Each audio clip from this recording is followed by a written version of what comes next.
Salut toi! Comme promis, je poste un épisode à la mi-mars. Alors pour commencer, sache que cet épisode va être pas mal introspectif, j'ai l'impression, où je vais te révéler des petites choses que j'aurais pu dire à un psy. Alors merci d'être mon oreille attentive, et si tu veux me donner des conseils, des retours, eh bien je lirai tes commentaires avec plaisir. Allez, on est parti!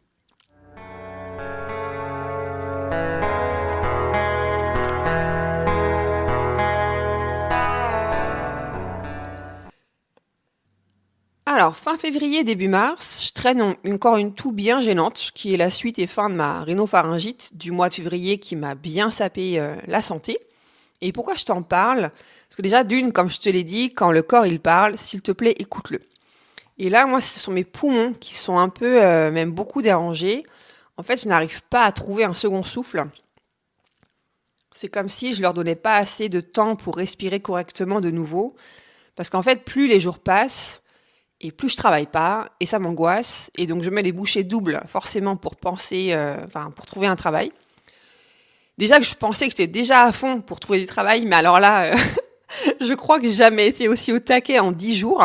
Donc clairement, je passe mon temps devant mon ordi, je multiplie les candidatures, et parce qu'en fait, d'un côté, je me dis, bon allez, je reprends, on va dire, le fil, et je vois quand même que les choses bougent. Parce que mine de rien, Pornic, c'est une ville saisonnière. Et là, je me dis, bon, ça bouge, lentement mais sûrement, mais j'ai l'impression que les entreprises reprennent du service. Et comme je te l'ai déjà dit dans un épisode précédent, le processus de recrutement, il est long. Donc là, j'aurais pu parier dessus, mais en fait, je m'attends à être appelée par les entreprises, tous en même temps. Et bingo, ce qui devait arriver arriva. J'enchaîne les entretiens, soit par téléphone d'ailleurs, soit en présentiel. Donc pour décompresser de ce début du mois de mars, eh bien je m'accorde un petit week-end détente. Le samedi, je vais à Nantes avec une copine, et puis le dimanche, je vais au théâtre. Et là, j'ai une bonne surprise. J'ai 2 collègues qui savaient que je venais, mais moi je ne savais pas qu'elles venaient. Et ça m'a fait beaucoup de bien de recevoir cette surprise, de les revoir. Et ça me rebooste beaucoup parce que je sais que la semaine qui va suivre va être dense, donc vraiment ça me redonne davantage confiance pour affronter ce qui m'attend, quoi. Donc la semaine commence et là je sais ce qui m'attend, à savoir un rendez-vous avec ma conseillère à France Travail. Par contre, là où je m'attendais pas du tout à recevoir ça, c'est quand elle me parle de ma posture face à ma recherche de travail. Et on va dire ma posture potentielle lorsque j'ai un entretien soit en présentiel, soit téléphonique. En gros, pour t'expliquer, elle me fait comprendre, en toute bienveillance, par contre j'insiste, vraiment elle a pris des gants pour me dire ça parce qu'elle ne savait pas comment j'allais réagir à ça. Mais elle me fait comprendre, et accroche-toi bien, elle me dit, mais vraiment véridique, elle me dit que je pourrais être trop motivée pour un employeur, et donc faire peur à cet employeur de m'embaucher. Vraiment, j'invente rien, c'est ce qu'elle m'a dit. Et là, ça me questionne parce que je me dis, bah zut, le process quand même de rechercher un travail, on a le droit d'être motivé, mais elle, par rapport à ce qu'elle a pu entendre d'autres personnes, ou peut-être, je sais pas moi, d'autres conseillers, eh bien, il y a des choses qui lui sont remontées.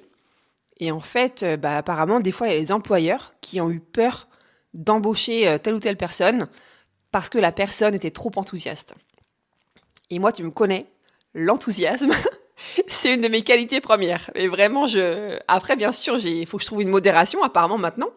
Mais j'ai pas eu l'impression, en plus, dans les entretiens ou dans mes mails, d'avoir été trop. Là, pour le coup, je fais quand même hyper attention à ce que je dis.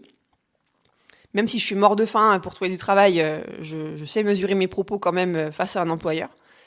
Et là où ça m'agace un petit peu quand même, c'est que je me dis, mais punaise, si j'étais aux États-Unis, mais alors la question, elle se poserait même pas, quoi.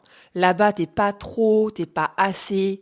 Bon, après, leur philosophie veut que eux, là-bas, c'est trop génial et tout ce que tu fais, c'est top.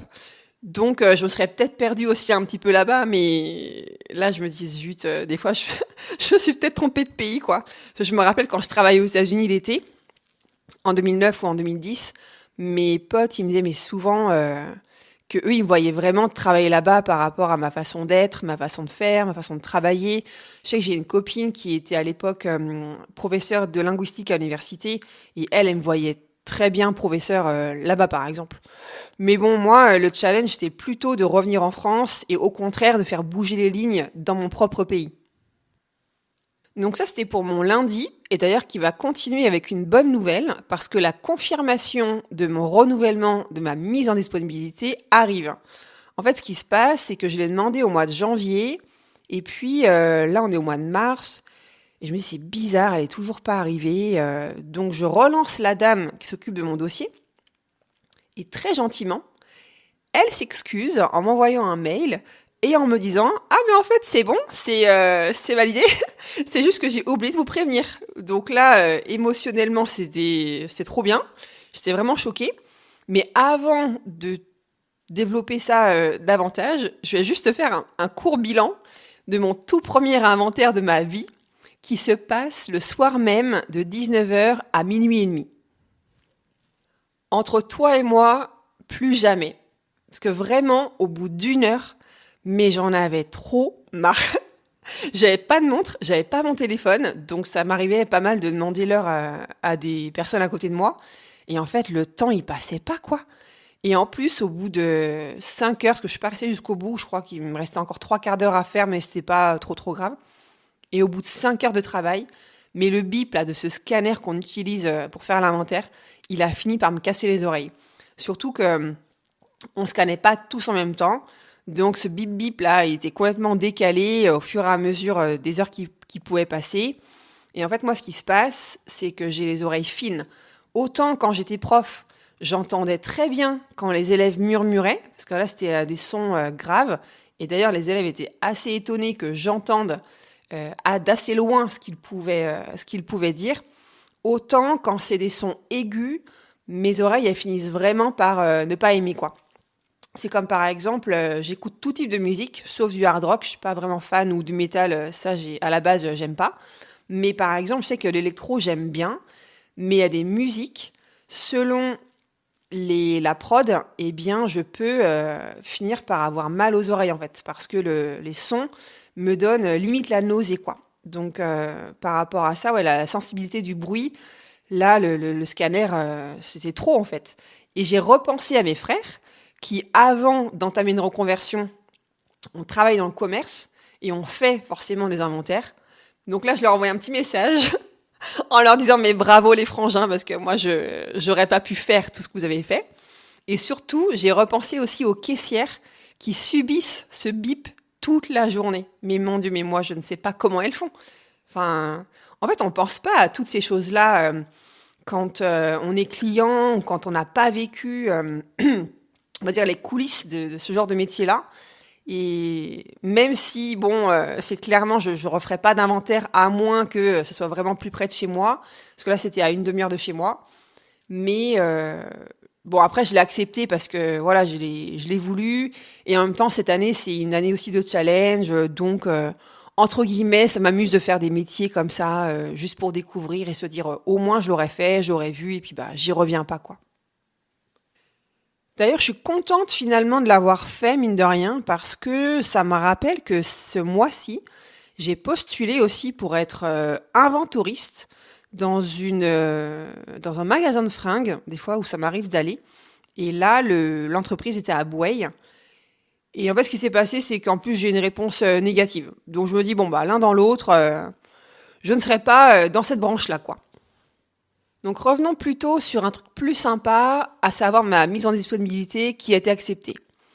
Là, comme je te l'ai déjà dit peut-être, je suis choquée, hein. Vraiment, En fait, ce qui est fou, c'est que je savais que ça pouvait à 90% être accepté. En général, il n'y a pas de raison que ce soit pas accepté. Mais entre le fait de le savoir et quand ça arrive dans ta boîte mail, il y a quand même toujours une petite sensation de vertige, quoi, de se dire bah c'est vrai, c'est un réel soulagement de se dire bah là je suis tranquille jusqu'au 31 août 2027 quand même. Donc psychologiquement pour moi en termes de timing, de réflexion, d'appréciation du temps, ça change tout, quoi. C'est même déjà rien qu'en termes de stabilité émotionnelle, c'est moi qui suis hypersensible et qui monte des fois très vite dans les tours, que ce soit négativement ou positivement, plutôt positivement d'ailleurs que négativement. Eh bien, c'est top en fait. Et je me dis, comme j'ai déjà débroussaillé pas mal de choses depuis 6-7 mois maintenant, que je commence à me faire une idée sur le monde du travail, je me dis que la suite, mais elle va être tellement plus intéressante.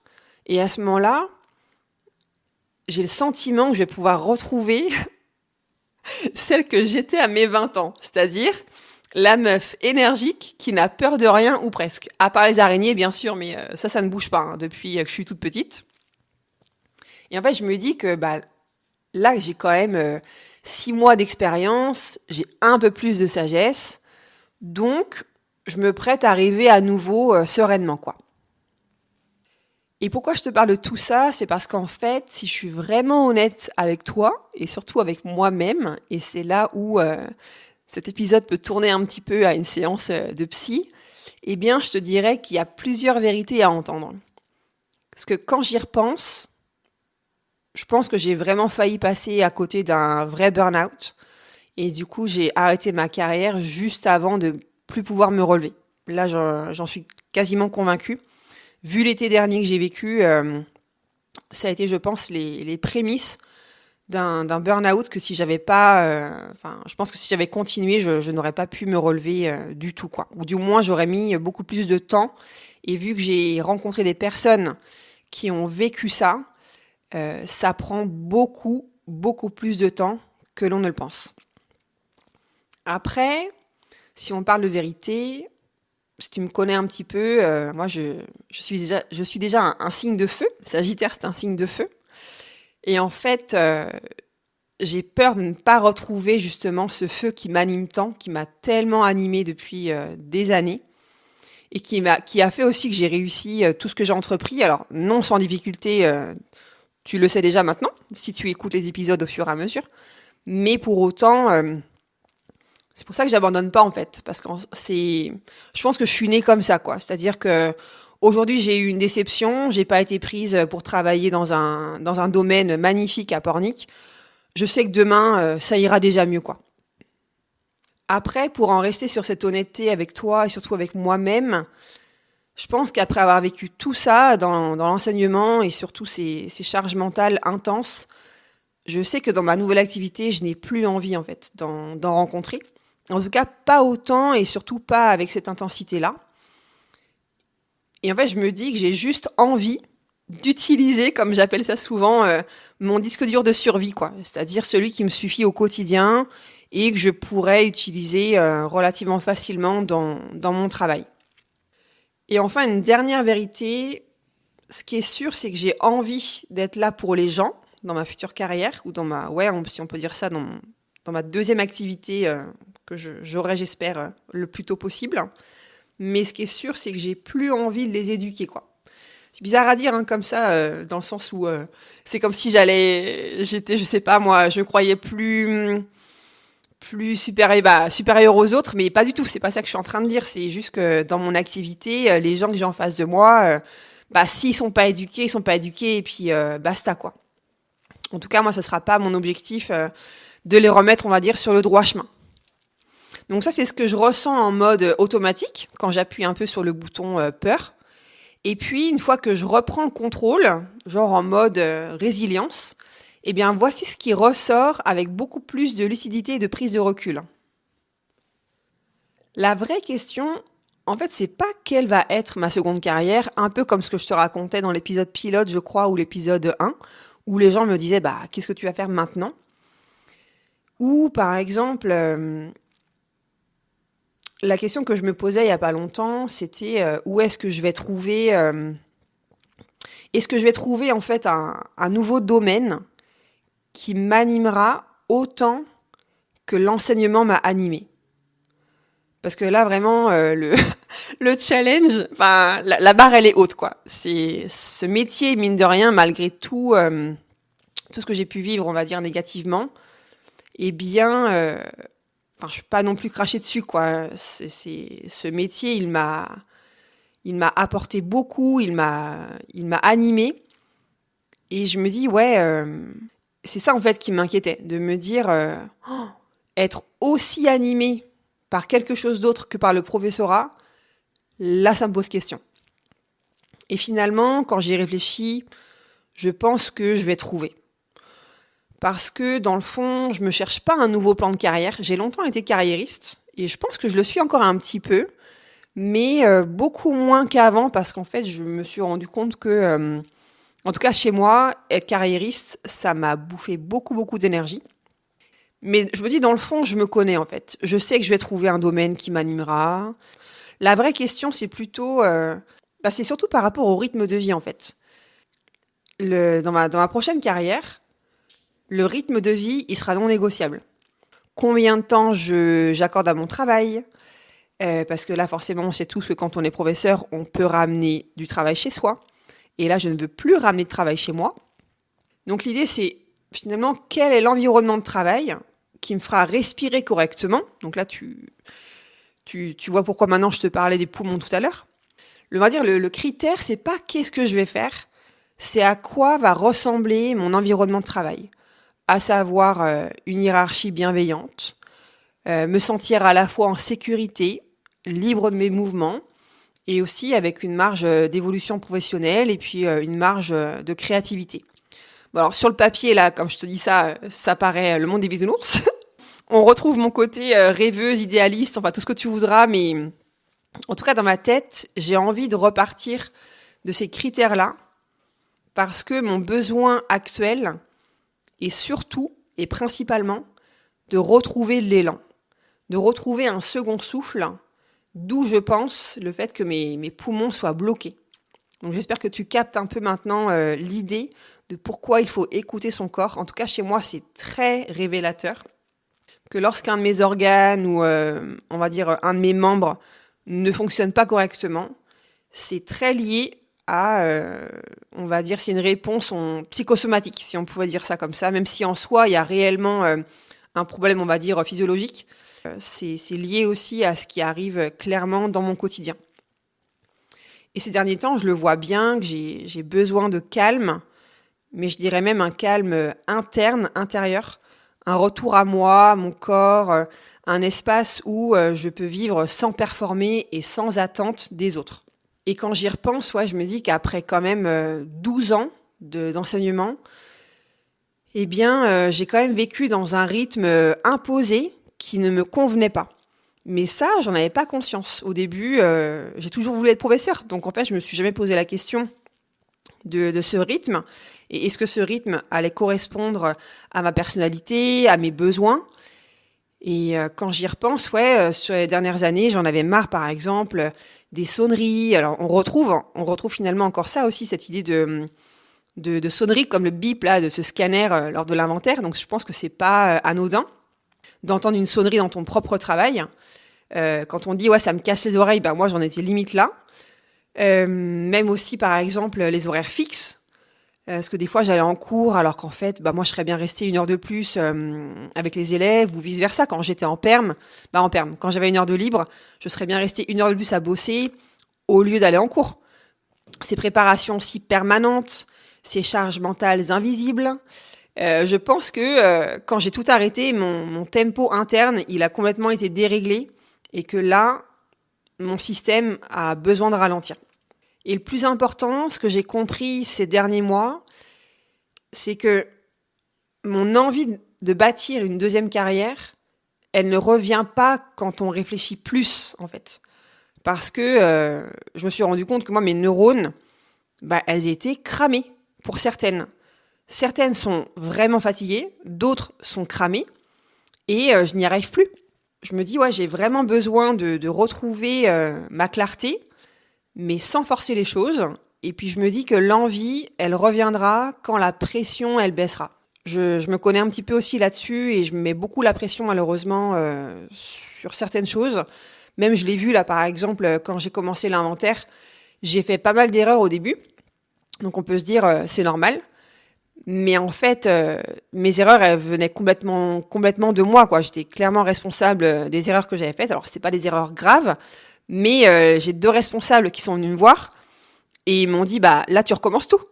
Parce que je n'étais pas concentrée sur ce que je faisais, ou du moins assez concentrée sur ce que je faisais, parce que j'avais peur, je pense, de me tromper, ou je sais pas, j'avais l'impression que fallait que je sois performante, que fallait que je fasse tant de fringues en un certain nombre de temps, alors que pas du tout en fait. Mais personne me l'a dit. C'est-à-dire que je me suis fait un dialogue interne où je me suis dit, bon bah allez, c'est parti, montre que t'es capable. Et en fait, une fois que j'ai compris que ben ça se faisait tranquillement et que personne n'allait me reprocher quoi que ce soit, et ben c'était ok. Puis du coup, j'ai réussi à me concentrer et à faire en sorte que ces heures, elles passent le plus agréablement possible. Donc voilà ce que je pouvais te raconter sur mes 15 premiers jours de mars. Et donc, pour conclure, ouais, sur mes entretiens, j'ai soit pas de nouvelles, ou alors j'ai des mauvaises nouvelles comme aujourd'hui, par exemple, ou comme je t'ai dit tout à l'heure, j'ai pas été retenue pour travailler dans un superbe domaine. On était plein de candidats, il en restait plus que 2, et je n'ai pas été prise. Et le gérant m'a bien fait comprendre que ça ne remettait pas en question mes compétences ou ma personnalité. C'était juste une histoire d'expérience, malheureusement. Et moi, dans la restauration, je n'ai quasiment pas d'expérience, contrairement à la fille, en fait, qu'ils ont préféré prendre. Alors après, je l'entends, hein, c'est une réalité d'entreprise d'embaucher des gens performants, et comme ça, on n'a pas à les former, et puis à se dire, est-ce qu'on va perdre du temps avec elle, etc. Mais là où ça me pose question, c'est de me dire, est-ce qu'un employeur va oser prendre le risque de m'embaucher, bien que j'ai pas l'expérience nécessaire. Et ça, en fait, moi, je me dis qu'avec ma personnalité, en fait, j'ai toujours pris des risques, j'ai toujours osé plein de choses. Ça me paraît pénible de me dire que face à moi, les gens ne prennent pas autant de risques que moi j'en prends. Donc, c'était arrogant de dire ça. Mais ouais, je pense que sur le long terme, ça me pourrait me saouler un petit peu. Et en même temps, je me dis, si c'était pas pour moi, c'est que c'était pas le timing. Comme il m'a dit le gérant en plus, c'est que c'était un mauvais timing parce que si la fille, elle postule pas, je suis en 2e sur la liste. Donc, c'est moi qui suis embauchée. Donc, c'est pour ça, je me dis, il manquait pas grand-chose. J'ai rien à me reprocher, et en fait là où je suis en paix avec moi-même, c'est que clairement je ne sais plus quoi faire d'autre à part dépendre d'un employeur qui, encore une fois, prendra le risque de m'embaucher. Donc c'est comme ça, c'est la vie comme on dit. Allez, la suite au prochain épisode. Salut!